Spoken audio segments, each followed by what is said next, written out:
दोस्तों, एक कुत्ते ने यमराज को सुनाई मनुष्य जीवन की कड़वी सच्चाई। सुनकर आप भी चौंक जाएंगे। इस प्राचीन कथा में हम आपको बताएंगे कि कैसे एक कुत्ता यमलोक पहुंच जाता है और यमराज से शर्त लगाता है, और यमराज उस शर्त में कुत्ते से हार जाते हैं और फिर यमलोक के सारे नियम बदलने पड़ते हैं। इस कथा में हम जानेंगे भगवान विष्णु ने यमराज को मनुष्य जीवन के संबंध में कौन सा महत्वपूर्ण ज्ञान दिया है। तो चलिए दोस्तों, आपका समय बर्बाद न करके कथा को शुरुआत करते हैं। दोस्तों, प्राचीन काल में मध्य देश में एक अत्यंत शोभायमान नगरी थी। उस नगरी में एक धनवान सेठ रहता था। उस सेठ के पास एक लाल रंग का कुत्ता होता है। वह सेठ बहुत लालची और कपटी स्वभाव का होता है, किंतु वह भगवान विष्णु का परम भक्त होता है। वह हमेशा अपने इष्ट देव भगवान विष्णु की पूजा आराधना करता रहता था। फिर एक दिन उस सेठ की भक्ति से प्रसन्न होकर भगवान विष्णु उससे मिलने के लिए पधारते हैं और उसे दर्शन देते हैं और कहते हैं, हे वत्स, मैं तुम्हारी भक्ति से अत्यधिक प्रसन्न हूँ। मांगो, तुम्हें जो भी वर चाहिए, तुम्हारी जो भी इच्छा और मनोकामना है, मैं अवश्य पूर्ण करूंगा। वह सेठ भगवान विष्णु से कहता है, हे प्रभु, मैं आपके दर्शन करके धन्य हुआ। प्रभु, मुझे कुछ नहीं चाहिए, मेरे पास आपका दिया हुआ सब कुछ है। फिर वह सेठ एक सादा कागज निकालता है और भगवान विष्णु से कहता है, हे प्रभु, आप इस कागज पर अपने दस्तखत कर दीजिए, ताकि मैं दुनिया के लोगों को भगवान के होने का सबूत दिखा सकूं। आजकल दुनिया में कोई ये मानना ही नहीं चाहता है कि भगवान है। फिर भगवान ने कहा, ठीक है वत्स, लाओ मैं तुम्हारे कागज पर दस्तखत कर देता हूं। इतना कहकर भगवान विष्णु उस सेठ के कागज पर दस्तखत कर देते हैं और अंतर्ध्यान हो जाते हैं। फिर वह सेठ उस कागज को हमेशा अपनी जेब में ही डालकर रखता था, ताकि वह दूसरों को भगवान के होने का सबूत दिखा सके। फिर कुछ दिनों बाद उस सेठ का वह कुत्ता मर जाता है, जिससे वह सेठ बहुत ही दुखी हो जाता है।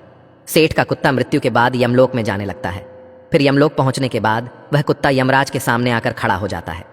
यमराज उस कुत्ते का लेखा जोखा निकालते हैं और कहते हैं, हे श्वान, तुमने तो पशु का जन्म पाकर भी कोई पाप नहीं किया है।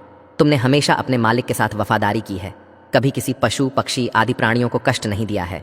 तुमने अपने सभी काम बड़े ईमानदारी के साथ किए हैं। हे श्वान, एक कुत्ते का जन्म पाकर भी तुमने कोई भी घृणित कार्य नहीं किए हैं, इसीलिए तुम्हारे सभी जन्मों के पाप अब नष्ट हो चुके हैं। हे श्वान, अब तुम बताओ, तुम किस लोक में जाना चाहते हो? तुम जहां चाहोगे वहां तुम्हें भेजा जाएगा। तुम जिस प्राणी का जन्म चाहते हो वह जन्म भी तुम्हें दिया जाएगा। हम तुम पर बड़े ही प्रसन्न हैं। शीघ्र बताओ, तुम्हारी क्या मनोकामना है? फिर वह कुत्ता बोलने लगता है, हे धर्मराज, आप चाहे मुझे नरक में भेजो या स्वर्ग में, मैं कहीं पर भी जाने के लिए तैयार हूँ। लेकिन मेरी आपसे विनती है कि मैं जिस भी स्थान पर रहूँ, मैं किसी मनुष्य के बंधन में ना रहूँ। मुझे किसी मनुष्य की गुलामी न करनी पड़े और ना ही मुझे मनुष्य का जीवन चाहिए। आप कृपा करके मुझे कोई उचित स्थान प्रदान करें। कुत्ते की बात सुनकर यमराज आश्चर्यचकित होते हैं और सोचने लगते हैं कि मनुष्य का जीवन पाने के लिए तो देवता भी तरसते हैं, फिर यह कुत्ता मनुष्य का जीवन ना देने की कामना क्यों कर रहा है? फिर यमराज उस कुत्ते से कहते हैं, हे श्वान, तुम मनुष्यों से इतना द्वेष क्यों करते हो? मनुष्य का जन्म पाने के लिए तो बड़े बड़े देवता भी तरसते हैं। पृथ्वी पर तो मनुष्य का जीवन ही सर्वश्रेष्ठ है, फिर क्यों तुम मनुष्य का जन्म नहीं पाना चाहते हो? इससे पहले तुम्हें कभी मनुष्य का जीवन नहीं मिला है, शायद इसीलिए तुम मनुष्य जीवन के फायदे नहीं जानते हो। तुम एक बार मनुष्य का जीवन प्राप्त करके देखो, तुम्हें पता चलेगा कि उसके कितने फायदे हैं। यमराज की बात सुनकर वह कुत्ता कहता है, हे धर्मराज, मैं जानता हूं कि मनुष्य का जन्म कितना अनमोल है, लेकिन मनुष्य बड़ा ही स्वार्थी, धूर्त, कपटी और चालाक होता है। जब वह अपना मतलब देखने लगता है तो सही गलत सब कुछ भूल जाता है। उसकी तृप्ति किसी चीज से नहीं होती। सारे संसार का धन भी उसे मिल जाए तो भी वह संतुष्ट नहीं रहता। उसकी भूख कभी नहीं मिटती है। मनुष्य बड़ा ही असंतोषी होता है। वह अकारण ही दुखी रहने लगता है और दूसरों को भी दुख देने लगता है। मनुष्य मुझ जैसे बेजुबान जानवरों को अपना गुलाम बनाकर रखता है और अपना काम निकलवाता रहता है। इतना ही नहीं, मनुष्य तो भगवान को भी धोखा देता है। इसीलिए मुझे मनुष्य जन्म नहीं चाहिए। यमराज कहते हैं, हे श्वान, ये तुम क्या कह रहे हो? मनुष्य भगवान को धोखा भला कैसे दे सकता है? तुम जरा बताओ, मैं भी तो जानूं। फिर कुत्ता कहने लगता है, हे धर्मराज, मनुष्य जब मंदिर में जाता है तो स्वार्थी मन से भगवान की पूजा करता है। भगवान से कहने लगता है, हे भगवान, मेरा ये काम बना दो, मैं इतने पैसे चढ़ाऊंगा, दान धर्म करूंगा, भंडारा करूंगा, गरीबों को कपड़े दान करूंगा। लेकिन जब उसका काम पूरा हो जाता है तो वह सब कुछ भूल जाता है। आगे बढ़ने की होड़ में वह अपनों का ही शोषण करता रहता है। एक दूसरे की टांग खींचने में लगा रहता है। न खुद ऊपर उठने का प्रयास करते हैं, न दूसरों को उठने देते हैं, न चैन से खाते हैं, न खाने देते हैं। अपना काम बनाने के लिए दूसरों को धोखा देता है। और उसकी धूर्तता तो देखिए, वह भगवान को भी लालच दिखाकर अपना काम बना लेता है। जब काम पूरा होता है तो कहता है, भगवान के पास तो सब कुछ है, मैं उन्हें क्या दे सकता हूं। इस प्रकार से कहकर वो अपनी बात से मुकर जाता है। हे यमराज, इंसानों के बुरे कर्मों को घिनाते गिनाते मैं थक जाऊंगा, किंतु उसके बुरे कर्म समाप्त नहीं होंगे। उसकी चालाकी के आगे तो देवता भी कुछ नहीं है। कुत्ते की बात सुनकर यमराज कहते हैं, हे श्वान, माना कि इंसान बहुत चालाक है, लेकिन वह हम देवताओं को मूर्ख नहीं बना सकता, क्योंकि हमारे यहाँ जितने भी जीव आते हैं उन्हें हम ही दंड देते हैं। उसने पृथ्वी लोक पर कितनी चालाकी क्यों न की हुई हो, उसे मृत्यु के बाद यही आना पड़ता है। सभी इंसान यहाँ पर आकर हमारे सामने रोते हैं, माफी मांगने लगते हैं, नरक जाने के भय से और मेरे भयंकर रूप को देखकर थर थर कांपते हैं। सभी मनुष्य हमारे अधीन रहकर ही काम करते हैं। फिर वह कुत्ता बोलता है, हे धर्मराज, आपके पास जितने भी मनुष्य आते हैं वे सब मरे हुए होते हैं। आपका पाला किसी जीवित इंसान से नहीं पड़ा है। यदि आप किसी जीवित मनुष्य को यमलोक लेकर आओगे तब आपको पता चल जाएगा कि जीवित इंसान कितना खतरनाक होता है। उस कुत्ते की बात सुनकर यमराज को आश्चर्य हुआ और गुस्सा भी आ गया। वे सोचने लगे, ये तो हमारे यहाँ पर आकर हमारा ही अपमान कर रहा है।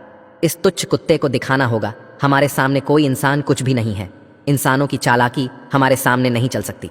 इस बात को साबित करने के लिए यमराज अपने दूतों को बुलाते हैं और कहते हैं, हे दूतों, जाओ और इस कुत्ते के मालिक को जीवित ही उठाकर यमलोक लेकर आ जाओ। हम भी देखते हैं कि जीवित इंसान हमारे सामने क्या चालाकी करता है। अगर यह कुत्ता गलत साबित होता है तो इसे अनेक वर्षों तक नरक में डाला जाएगा। उस कुत्ते को पूरा यकीन था कि एक अकेला जीवित मनुष्य स्वर्ग लोक में खलबली मचा देगा। फिर यम के दूत धरती लोक पर जाते हैं और उस कुत्ते के मालिक को अर्थात उस सेठ को चारपाई के साथ उठाकर यमलोक ले जाने लगते हैं। तभी बीच रास्ते में उस सेठ की नींद खुल जाती है और वह देखता है कि दो अत्यंत हृष्ट पुष्ट सिंगों वाले यमदूत उसे चारपाई के साथ उठाकर यमलोक ले जा रहे होते हैं। वह सेठ उन यमदूतों से पूछने लगता है, हे यमदूत, क्या मेरी मृत्यु नींद में हो चुकी है? तब यमदूत कहने लगते हैं, नहीं मनुष्य, तुम अभी जीवित ही हो। फिर वह सेठ कहता है, फिर आप दोनों मुझे कहाँ ले जा रहे हैं? मैंने कौन सा पाप किया है?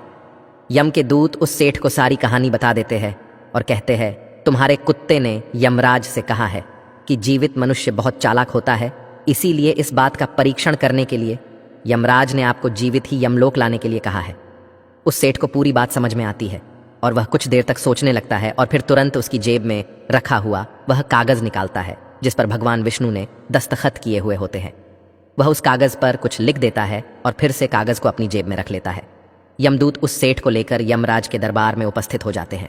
उस सेठ को देखते ही यमराज जोर जोर से हंसने लगते हैं और सोचने लगते हैं, ये तुच्छ मनुष्य भला मेरा क्या बिगाड़ पाएगा। फिर वह सेठ जाकर यमराज के सामने खड़ा हो जाता है और अपनी जेब से वह कागज निकालकर यमराज को देता है। जब यमराज उस कागज को खोलकर पढ़ने लगते हैं तो वे तुरंत ही सिंहासन से उठकर खड़े हो जाते हैं और उस सेठ को सिंहासन पर बिठाकर खुद उसके स्थान पर खड़े हो जाते हैं, जिसे देखकर यमराज के सभी दूत चौंक जाते हैं, सोचने लगते हैं, यमराज ये क्या कर रहे हैं? एक मानव को अपने सिंहासन पर बिठा रहे हैं। ये जरूर कोई पहुंचा हुआ इंसान लगता है। वह सेठ अब यमपुरी का राजा बन जाता है। यमराज भी उसका आदेश मानने के लिए विवश हो जाते हैं। फिर वह सेठ सिंहासन पर बैठते ही यमलोक के सभी कानून बदल देता है और यमराज को ही यमलोक के द्वार का पहरेदार बना देता है। फिर वह सेठ सोचने लगता है, जब मैं मर जाऊंगा तो मुझे भी यहाँ पर आना पड़ेगा और मेरे पाप कर्मों के कारण मुझे भी नरक में डाला जाएगा। इसीलिए उस सेठ ने नरक में पड़े सभी प्राणियों को स्वर्ग में डालने का आदेश दिया और नरक का द्वार हमेशा के लिए बंद कर दिया। और फिर सभी यमदूतों को आदेश दिया कि आज के बाद किसी भी प्राणी को नरक में नहीं डाला जाएगा, सभी प्राणियों को स्वर्ग में ही भेजा जाए।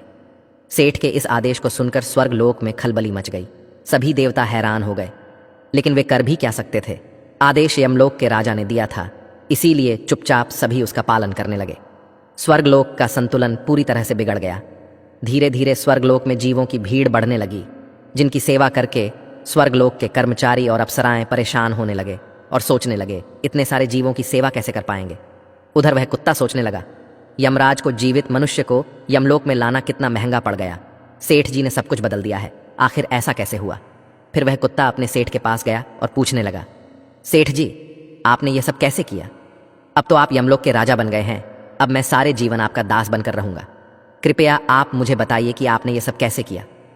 तब उस सेठ ने धीरे से उस कुत्ते के कान में कहा, जब मुझे पता चला कि मुझे जीवित ही यमलोक ले जाया जा रहा है तो मैंने भगवान विष्णु के दस्तखत किए हुए कागज पर यह लिख दिया कि जिस जीवित मनुष्य को यमराज यमलोक बुला रहे हैं उसे यमलोक का राजा बना दिया जाए। यही मेरा आदेश है। उस कागज पर भगवान विष्णु के दस्तखत देखकर यमराज को लगा कि यह भगवान विष्णु का ही आदेश है, तो उन्होंने बिना विचार किए ही मुझे यमलोक का राजा बना दिया। सेठ की बात सुनकर वह कुत्ता बहुत खुश हुआ और सोचने लगा, इंसानी दिमाग चाहे जहां भी रहे खुरापात तो करेगा ही। इधर यमलोक का ऐसा हाल देखकर सभी देवता भगवान विष्णु से मिलने के लिए वैकुंठ चले गए और उन्हें सारी बात बता दी। देवताओं की सहायता करने के लिए भगवान विष्णु तुरंत ही यमपुरी में आ गए तो उन्होंने देखा कि यमराज यमलोक के द्वार पर पहरा दे रहे हैं। फिर यमराज के सिंहासन पर कौन बैठा है? भगवान विष्णु को देखते ही यमराज उनसे प्रार्थना करने लगे और कहने लगे, हे प्रभु, आपकी यह लीला बड़ी ही विचित्र है। धरती के एक साधारण मनुष्य को आपने यमलोक का राजा बना दिया और मुझे पहरेदार। भगवान विष्णु यमराज से कहते हैं, हे धर्मराज, ये मैंने नहीं किया है, ये तो मनुष्य के चालाक दिमाग का कमाल है। यदि तुम जीवित मनुष्य को यमलोक लेकर आओगे तो यही होगा। इसीलिए मैंने मृत्यु के बाद ही मनुष्य को यमलोक लाने का आदेश दिया था, ताकि मनुष्य के सभी दोष और स्वभाव शरीर के साथ नष्ट हो जाए और केवल उसकी आत्मा ही यमलोक में प्रस्थान करे। किंतु आप तो एक जीते जागते मनुष्य को ही यमलोक उठाकर लेकर आए। यमराज से इतना कहकर भगवान विष्णु आगे बढ़े। फिर जब उस सेठ ने भगवान विष्णु को आते हुए देखा तो वह तुरंत यमराज के सिंहासन से उठकर खड़ा हो गया और बोलने लगा, हे प्रभु, मुझे क्षमा करो। मैंने अपने कुत्ते को नरक में जाने से बचाने के लिए और मनुष्य की बुद्धि का बल दिखाने के लिए ही ऐसा किया। मैं आपके द्वारा दिए गए वरदान का दुरुपयोग नहीं करना चाहता था। हे प्रभु, मैं आपके दर्शन करके धन्य हो गया। अब मुझे किसी चीज की अभिलाषा नहीं है। फिर भगवान विष्णु मुस्कुराए और उन्होंने उस सेठ को क्षमा कर दिया। फिर वह सेठ धरती लोक पर लौट गया। भगवान विष्णु ने भी यमराज को फिर से यमलोक की गद्दी पर बिठा दिया और वे भी वैकुंठ लोक लौट गए। यमराज फिर से अपने सिंहासन पर बैठ गए। तब वह कुत्ता यमराज से कहने लगा, हे धर्मराज, देखिए आपने जीवित मनुष्य की चालाकी। एक जीवित मनुष्य क्या क्या कर सकता है, इसीलिए मैं मनुष्य नहीं बनना चाहता। मनुष्य जब स्वार्थी बन जाता है तो वह अंधा हो जाता है, उसे दोस्त परिवार दिखना बंद हो जाते हैं। लालच में वह धर्म को भी भुला देता है और अनिष्ट कार्य करने लगता है। जब तक वह शास्त्र अनुसार कर्म करता है तभी तक सुखी रहता है, और जब धर्म से विमुख हो जाता है तो क्लेश और बीमारियां उसे घेर लेती है और उसका पतन हो जाता है। फिर यमराज उस कुत्ते को क्षमा कर देते हैं, उसे स्वर्ग में भेज देते हैं और यमलोक के बदले हुए कानूनों को फिर से सही कर देते हैं। तो दोस्तों, इस प्रकार से एक कुत्ते ने यमराज को मनुष्य के जीवन की सच्चाई बताई है। ये कथा आपको कैसी लगी कमेंट करके ज़रूर बताएं। अगर यह जानकारी अच्छी लगी तो वीडियो को लाइक ज़रूर करें और कमेंट में जय श्री कृष्ण ज़रूर लिखें। साथ ही चैनल को सब्सक्राइब करें। मिलते हैं अगली वीडियो में। आप सभी का